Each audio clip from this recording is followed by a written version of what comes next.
नमस्कार, मेरा नाम हर्षिका सिंह है और इस साल की सिविल सेवा परीक्षा में मेरी 169 रैंक आई है। आज डीकेटी के इस माध्यम से मैं आप सभी को how to save time in UPSC preparation के बारे में कुछ टिप्स देना चाहूँगी। ये स्पेशली उन बच्चों के लिए है जो अभी स्टार्ट कर रहे हैं अपनी यूपीएससी की प्रिपरेशन, या फिर बिगनिंग में उनको डाउट हो रहा है कि कहाँ पे टाइम दे, कहाँ पे ना टाइम दे। और स्पेशली अगर आपको बहुत सारी कन्फ्यूजन है कि क्या सोर्स पढ़ें क्या नहीं पढ़ें, तो ये वीडियो आपके लिए है। तो यूजुअली मैं ये कहना चाहूँगी कि जो बच्चे स्टार्ट कर रहे हैं अपनी पूरी यूपीएससी की जर्नी, सबसे पहले तो अपना फोकस स्टैटिक और करंट में एक बैलेंस बना के रखना है। बच्चे यूजुअली क्या करते हैं, स्टार्टिंग से ही करंट अफेयर्स, सबको पता है न्यूज़पेपर पढ़ना बहुत ज़रूरी है, लेकिन करंट अफेयर्स के पीछे आप इतना टाइम नहीं दे सकते कि आप जो इसका बेस है वो भूल जाएँ, स्टैटिक भूल जाएँ। तो स्टार्ट अपना अगर आप कर रहे हैं तो स्टैटिक को ज़्यादा टाइम दीजिए। जितना ज़्यादा आप एनसीईआरटीज़ और बेसिक बुक पे अपनी एक कमांड बना पाएंगे, उसके बाद करंट अफेयर्स आप जितना ऐड ऑन करेंगे वो आपको बेनिफिशियल होगा, वरना आपको करंट इतना समझ भी नहीं आएगा। स्पेशली इस साल के प्रीलिम्स पेपर को देखने के बाद आपने देखा होगा कि इस साल पॉलिटी और इकोनॉमिक्स ऐसे सब्जेक्ट थे जो स्कोरिंग थे, जिसमें आप नंबर ला सकते थे। तो जितना आपके स्टैटिक पोर्शन, जितना आपकी स्टैंडर्ड बुक्स प्रिपेयर होंगी, उतना आपको हेल्प मिलेगा प्रीलिम्स में भी स्कोर करने का। सेकेंडली, न्यूज़पेपर बहुत इंपॉर्टेंट है, लेकिन कुछ भी करके प्लीज़ 3 से 4 घंटे न्यूज़पेपर पे दिन भर में मत दीजिए। इससे क्या होगा, स्टार्टिंग में ही आपका ज़्यादातर पोर्शन न्यूज़पेपर कवर करने में चला जाएगा और आप इफ़ेक्टिव स्टडी नहीं कर पाएंगे। अगर आपको नहीं समझ में आता है कि न्यूज़पेपर में क्या पढ़ना है क्या नहीं पढ़ना है, तो मेजॉरिटी ऑफ कोचिंग्स अपना न्यूज़पेपर के लिए important news of the day निकालती हैं, जिससे आप 1 से 1.5 घंटे में न्यूज़पेपर कंप्लीट कर लेना चाहिए आपको। उसके बाद आपको नोट मेकिंग के बारे में, नोट मेकिंग आपको स्टार्ट एकदम डे 1 से नहीं स्टार्ट करनी है। बहुत बच्चे ये करते हैं, एनसीईआरटी उन्होंने पढ़ना स्टार्ट की या फिर लक्ष्मीकांत स्पेक्ट्रम पढ़ना स्टार्ट करी और फर्स्ट डे से उन्होंने नोट्स बनाने स्टार्ट कर दिए। इससे क्या दिक्कत आती है, आपको स्टार्टिंग में ये नहीं पता होता है क्या इंपॉर्टेंट है क्या इंपॉर्टेंट नहीं है।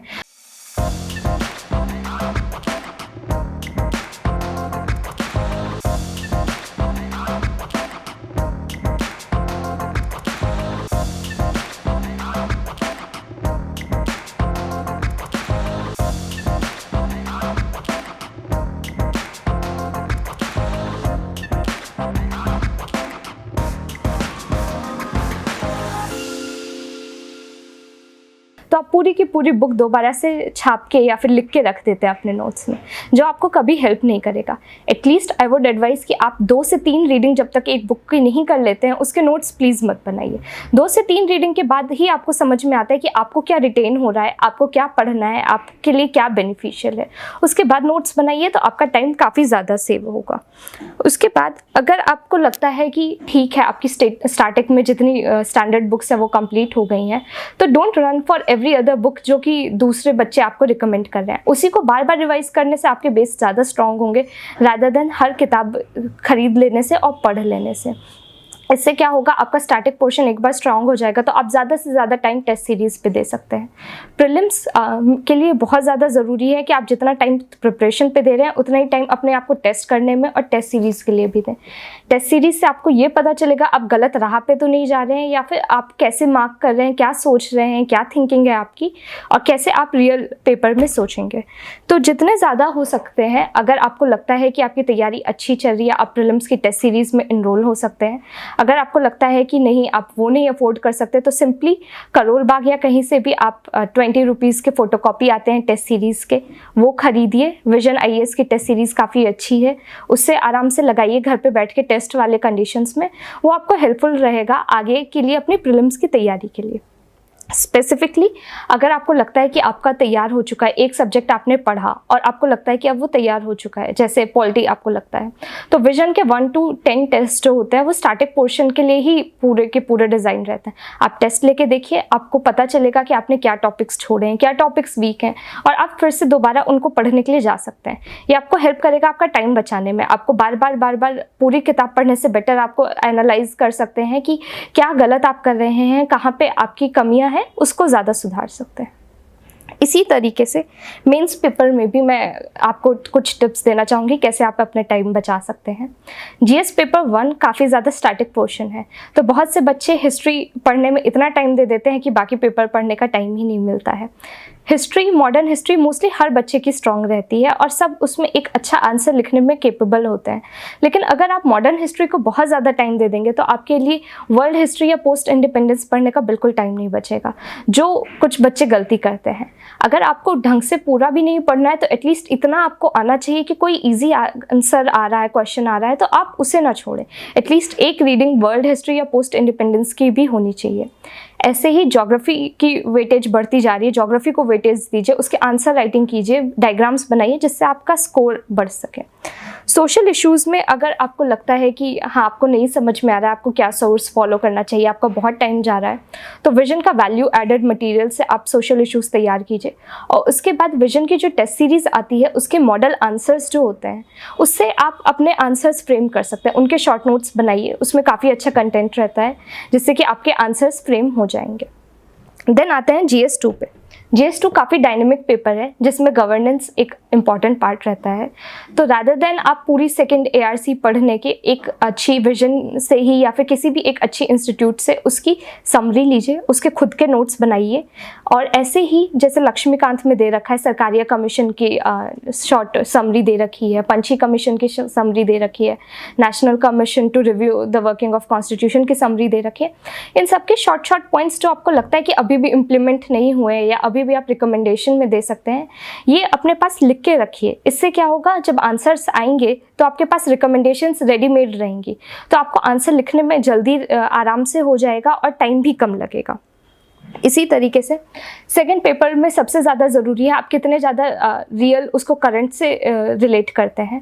तो जितनी इंपॉर्टेंट जजमेंट्स इस समय चल रही हैं वो सब काफ़ी हेल्पफुल रहती हैं आपको अपने आंसर को और सॉलिडिफाई करने के या फिर और अच्छे से प्रेजेंट करने के।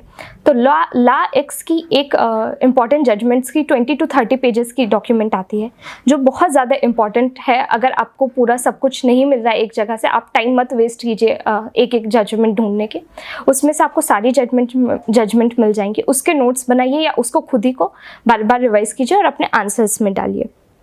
इसी तरीके से IR के लिए आप हर कंट्री के लिए एक छोटे छोटे नोट्स जो काफ़ी ज़्यादा न्यूज़ में चल रही हैं उन कंट्री के लिए, स्पेशली USA बहुत कॉमन है, ऑस्ट्रेलिया, जापान, ये सब कंट्रीज़ काफ़ी कॉमन है, इनके साथ जो भी करंट में चल रहा है इसके नोट्स एक पेज, हाफ पेज बना के रखिए।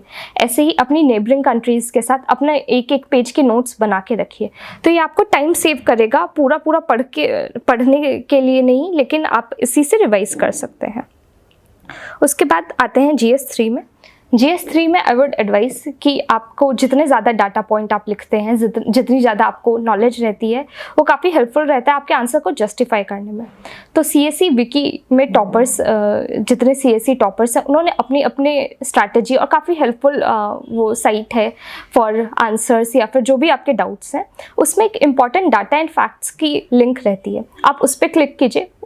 उसमें बहुत सारे डाटा रहते हैं करंट से, आप थोड़ा सा अपडेट कर लीजिए उसको, उसके नोट्स बना लीजिए।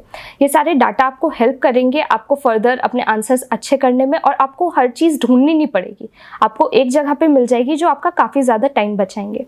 ऐसे ही बजट और इकोनॉमिक सर्वे की जो समरी है नेक्स्ट IAS से आप ले लीजिए या विजन IAS का ले लीजिए, ये आपको काफ़ी ज़्यादा हेल्प करेंगे अपने आंसर्स में अच्छे पॉइंट्स डालने में। इसी तरह नीति आयोग की नीति आयोग का विजन प्लान आता है जिसमें काफ़ी सारी रिकमेंडेशंस रहती हैं। आप ये रिकमेंडेशंस डायरेक्ट अपने आंसर्स में डाल सकते हैं, कुछ भी आता है आप उसमें रिकमेंडेशंस के फॉर्म में ये पॉइंट्स डाल सकते हैं। तो नेक्स्ट IAS की काफ़ी अच्छी समरी है दोनों GS2 पेपर, GS3 पेपर के लिए, जो आप यूज़ कर सकते हैं। GS3 के लिए हमेशा थोड़े से डायग्राम्स, थोड़े से जैसे हब एंड स्पोक डायग्राम हो गया, ट्रायंगल है, ये सब आप थोड़ा सा प्रैक्टिस करके रखिए क्योंकि इसमें बहुत सारे डायनेमिक पार्ट हैं। बच्चे इकोनॉमिक्स को बहुत ज़्यादा अपना टाइम दे देते हैं और रादर जो स्कोरिंग जैसे science and tech, disaster management, environment है, ये भी उतना ही इंपॉर्टेंट है, इसको इतना टाइम नहीं देते हैं, जिससे कि एक मिसमैच या फिर डिसबैलेंस हो जाता है आपकी तैयारी में।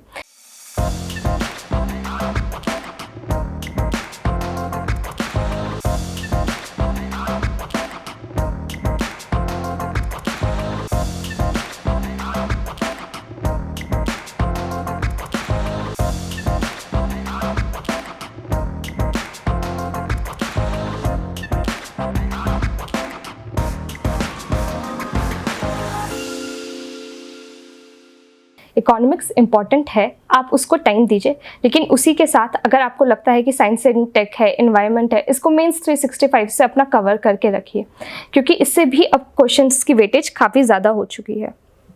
उसके बाद डायग्राम्स और मेंस 365 से आपको या vision IAS material, value added material से जितने भी छोटे छोटे टॉपिक्स हैं, जैसे मेजर क्रॉपिंग पैटर्न हो गया या फिर टाइप्स ऑफ इन्वेस्टमेंट हो गई, ये सारा आपको मिल जाएगा।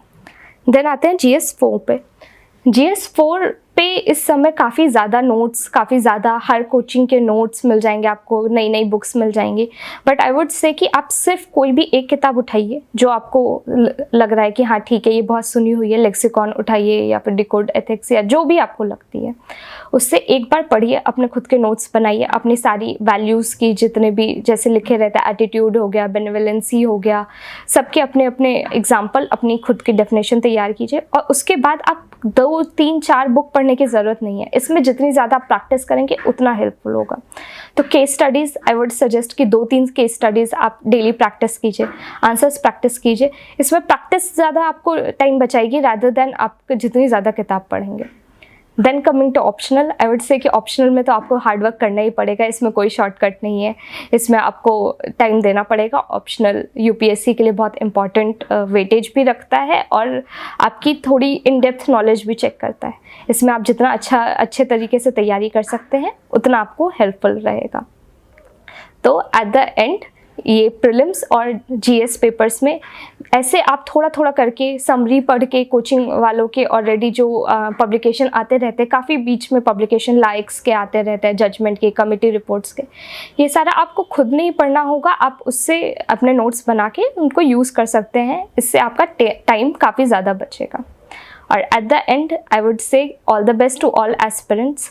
बस 2 चीज़ों पर ध्यान रखिए, अपने ऊपर कॉन्फिडेंस रखिए और बीच बीच में अपने आप को चेक करते रहिए कि आप गलत पाथ पे तो नहीं जा रहे। टेस्ट सीरीज़ की हेल्प से अपने मार्क्स को देख के उनसे हताश नहीं होना है, उनसे सीखना है। तो इस वजह से अपने को बार बार टेस्ट लेते रहिए जिससे आप राइट पाथ पे जाएं और कॉन्फिडेंस अपना अपने ऊपर बना के रखिए। All the best everyone.